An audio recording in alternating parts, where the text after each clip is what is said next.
Hello students, so start our next video that is about the structure of antheridia. Last video lecture में हमने structure of archegonia जो कि gametophytic part है उसके बारे में डिस्कस किया था। अब हम एंथीडिया के स्ट्रक्चर के बारे में पढ़ते हैं। तो एंथीडिया की अगर हम बात करते तो एंथीडिया जो होता है सबसे पहले जो स्ट्रक्चर डेवलप करती है प्रोथैलस पे वो होती है हमारी आर्किगोनिया।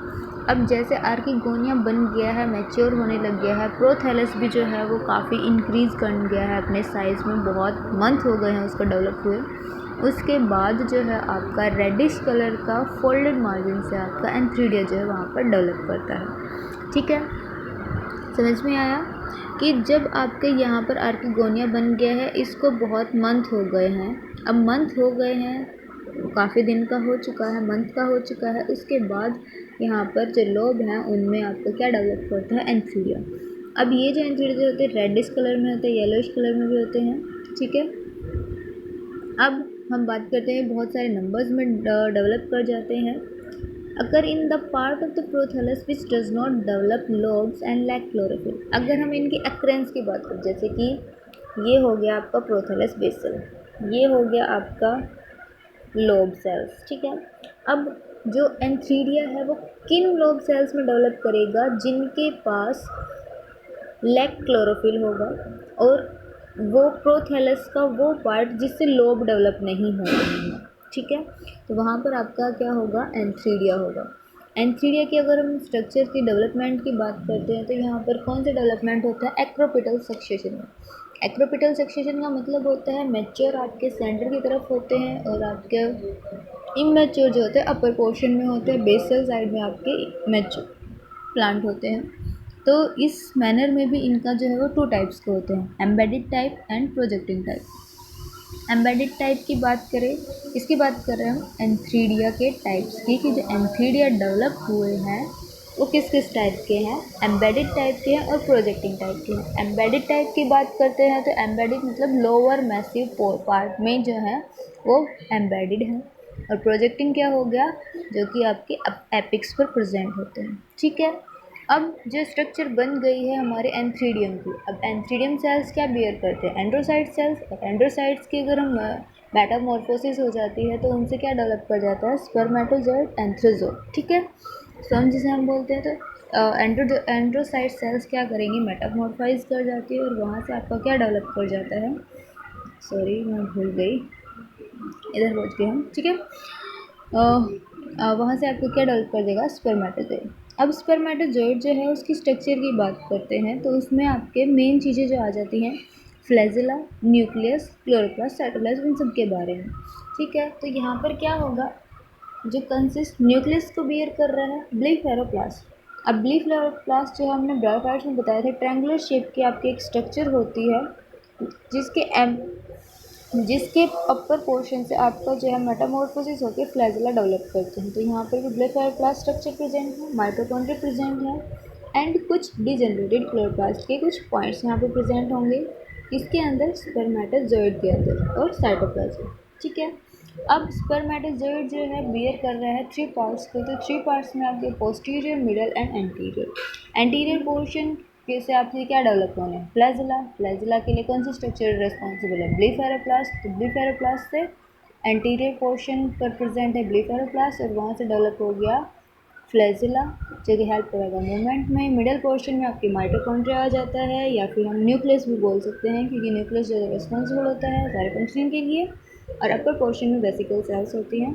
ठीक है, फिर अब डेहिसन्स की बात करते हैं, बिल्कुल इजी, बिल्कुल सिंपल, जो अभी तक करते आ रहे हैं ड्यू टू द मॉइस्चर। जैसे ही सेल्स जो है प्रोथैलस की जो एंथीडिया है, आर्किगोनियल बोर्ड एंथीडियल सेल्स के डेहिसन्स, एंथीडियल सेल्स को कहाँ जाना है, फीमेल सेक्स ऑर्गन के पास। ठीक है, तो वो क्या करेगा, वाटर को एब्जॉर्प्शन करता है। एंड्रोसाइट्स और एंथीडियम सेल्स जो है क्या करेंगे, प्रेशर को क्रिएट करेंगी, और प्रेशर क्रिएट होने की वजह से जो स्पर्मेटोसाइट्स जो है वो क्या कर देगा, ओजिस करेगा, बाहर की साइड आ जाते हैं। ठीक है, स्लिट के थ्रू वो ओपन अप हो जाते हैं, और वहाँ से वो जो सारे स्पर्मेटोजोइड्स हैं रिलीज़ हो जाते हैं। अब अगर वो रिलीज़ हो गए हैं तो अब उन्हें कहाँ जाना है, उन्हें कैसे पता चलेगा, तो वो उनको फर्टिलाइजेशन के लिए इवेंट कंप्लीट करना है। तो मैलिक एसिड जो हमने पहले बताया था, फीमेल सेल्स के पास जिलेटिनाइज सेल्स होंगी, वो मैलिक एसिड सिक्रेट करती हैं, और कीमोटैक्टिकली जो एंथ्रीडियम है उनके पास एग सेल के पास जाएगा और वहाँ क्या कर जाता है, फर्टिलाइज कर जाता है, और जिसकी वजह से जो आपका हैप्लॉइड स्पोर्स है वो कन्वर्ट हो जाता है जाइगोट में। अब एक इम्पोर्टेंट फीचर जो इस सिर्फ और सिर्फ इक्विसिटम में नोटिस होता है कि यहाँ पर many archegonia are fertilised on one prothallus, एक ही प्रोथैलस, ठीक है, ये प्रोथैलस है। इस प्रोथैलस में एक साथ, जैसे यहाँ पर आर्किगोनियम है, तो ये सारे जो प्रोथैलस हैं एक साथ फर्टिलाइज्ड कर सकते हैं। Many archegonia are fertilised on one prothallus, ठीक है। तो ये इम्पोर्टेंट फीचर है इस फैमिली का, इस इक्विसिटम प्लांट का। और जो फर्टिलाइजेशन का इवेंट होना होता है वो मोस्टली दिसंबर के मंथ में होता है, ठीक है। जाइगोट के बाद जैसे कि आप ये देख रहे हो, ये हो गई आपकी जैकेटेड सेल्स हो गई, ये कंप्लीट एंथ्रीडियम है, बियर कर रहा है एंड्रोसाइड सेल्स को। एंड्रोसाइड सेल्स जैसे ही मैच्योर होती है वाटर को ऑब्जर्व करते हैं, रिलीज आउट करते हैं स्पर्मेटोजोइड्स। ये देख रहे हो आप यहाँ पर ब्लीवेरोप्लास्ट 3 पोर्शन हो गए, एंथ्रोजोइड है, ये हो गया आपके फ्लैजिला, ठीक है। और मिडिल पोर्शन में आपका न्यूक्लियस प्रेजेंट है, पोस्टीरियर पोर्शन में आपका क्या होगा, वेसिकल सेल्स प्रेजेंट होते हैं, ठीक है। अब एम्ब्रियो की बात कर लेते हैं। तो एम्ब्रियो कैसा होगा, डिप्लॉइड जो जाइगोट जैसे ही बनता है वो हमारी फर्स्ट स्टेज होती है स्पोरोफाइटिक जनरेशन के तरफ बढ़ने के लिए। तो जाइगोट जो है वो आर्किगोनियम की वेंट्र सेल्स में ही एम्बेडेड रहता है, जब तक कि वहाँ पर from venter cells to the 3 layered calyptra grows, ठीक है। वेंट्र सेल्स जो हैं वो कैलेक्ट्रा की डेवलपमेंट करवाते हैं। तो कैलेक्ट्रा आई होप आप लोगों को याद होगा। डेवलपमेंट ऑफ एम्ब्रियो की बात करें तो एक्सोस्पोरिक आउटर वॉल ऑफ स्पोर्स से जो है उनकी डेवलपमेंट स्टार्ट हो जाती है। लाइफ साइकिल की बात करते हैं तो दोनों टाइप की आपकी लाइफ साइकिल होती हैं, graphical as well as diagrammatic. तो ग्राफिकल लाइफ साइकिल की बात करते हैं पहले हम, हैप्लोडिप्लॉइडिक टाइप की होती है। दैट मीन्स कि यहाँ पर जो है आपका डिप्लॉइड जो जनरेशन होती है वो ज़्यादा डोमिनेंट होती है एज कम्पेयर टू हैप्लॉइड्स, ठीक है।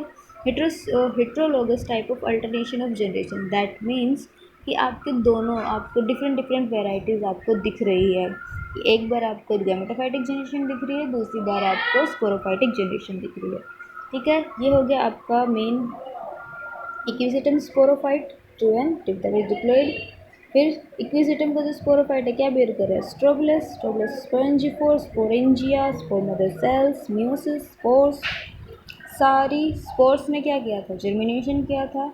जर्मिनेशन के बाद प्रोथैलस डेवलप किया। प्रोथैलस से आपकी कौन सी मोनोशियस था कि दोनों सेक्स आपके एक ही प्लांट के जब फेवरेबल कंडीशंस होती है। तो आर्किगोनिया पहले डेवलप करता है, उसके बाद एंथ्रीडिया डेवलप करता है। एंथ्रीडियस से आपके एंथ्रोजॉइड या हम स्पर्मेटोजॉइड या स्पर्म बोलते हैं। आर्किगोनिया से एग दोनों फर्टिलाइज किए, oospore and also known as zygote, ठीक है। वहाँ से embryo and then young sporophyte.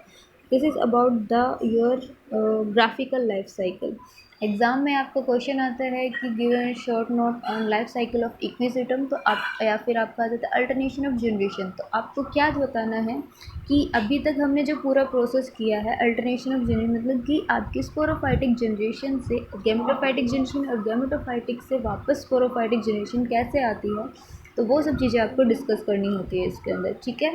तो इसके कभी देख के घबराना नहीं है। फिर आपका आ जाता है डायग्रामेटिक। तो डायग्रामेटिक आपका वही सारी चीज़ें हैं। ये हो गया आपका मेन स्पोरोफाइटिक प्लांट। स्पोरोफाइट से आपका स्ट्रोबुलस की स्ट्रक्चर सिंपल है, मैंने खुद ड्रॉ किया है, तो आप लोग इजीली इनको अच्छे से कर सकते हैं, ठीक है। उसके बाद स्पोरेंजियोफोर, स्पोरेंजियोफोर से स्पोरेंजिया, स्पोरेंजिया हो गए आपके, ठीक है। फिर उसके बाद आपके spore mother cells, spore mother cell से क्या होगा, म्यूसिस, म्यूसिस होने के बाद स्पोर टेट्राड। फिर स्पोर टेट्राड से आपका स्पोर्स में आपके 4 हमने वोल लेयर की बात की थी, epispore, perispore and endospore, exospore and endospores. तो एपिस्पोर से इलेटर्स की फॉर्मेशन होना। अब जब मॉइस्चर है प्रेजेंट एयर में तो ये कोल्डेड फॉर्म में है, जैसे ही मॉइस्चर जाता है, ड्राई कंडीशन जाती है, ये इलेटर्स क्या कर जाते हैं, अनकोइल्ड हो जाते हैं, और वहाँ से आपका क्या हो जाता है, जर्मिनेशन स्टार्ट हो जाता है। जर्मिनेशन जैसे हुआ प्रोथैलस मैच्योर प्रोथैलस बना। अब यहाँ पर लॉब्स भी प्रेजेंट हैं, डिस्क भी प्रेजेंट है। तो डिस्क में तो आपका एंथ्रीडियम, डिस्क में तो आपकी आर्किगोनियम प्रेजेंट होगी, हमने अभी यही चीज़ें की थी। और आर्किगोनियम आपके बेस में प्रेजेंट होगी। तो ये स्ट्रक्चर्स हो गए, इन दोनों की डेवलपमेंट, फिर ये एग और ये फर्टिलाइजेशन हो गया, जाइगोट, जाइगोट से आपका फिर से यंग एम्ब्रियो डेवलपमेंट कर जाता है। और ये हो गया आपका कंप्लीट डायग्रामेटिक लाइफ साइकिल। तो एग्ज़ाम में आपको एग्जैक्ट इसी तरीके से इजी वे में बनाया हुआ है, ज़्यादा टिपिकल नहीं है, आपको समझ आ जाना चाहिए। और अच्छे से करो। एग्ज़ाम में लाइफ साइकिल के ऊपर मैक्सिमम चांसेस होते हैं कि क्वेश्चन आता ही आता है, तो इनको ज़रूर लर्न कर लेना है। ठीक है, I hope you are doing well. So bye.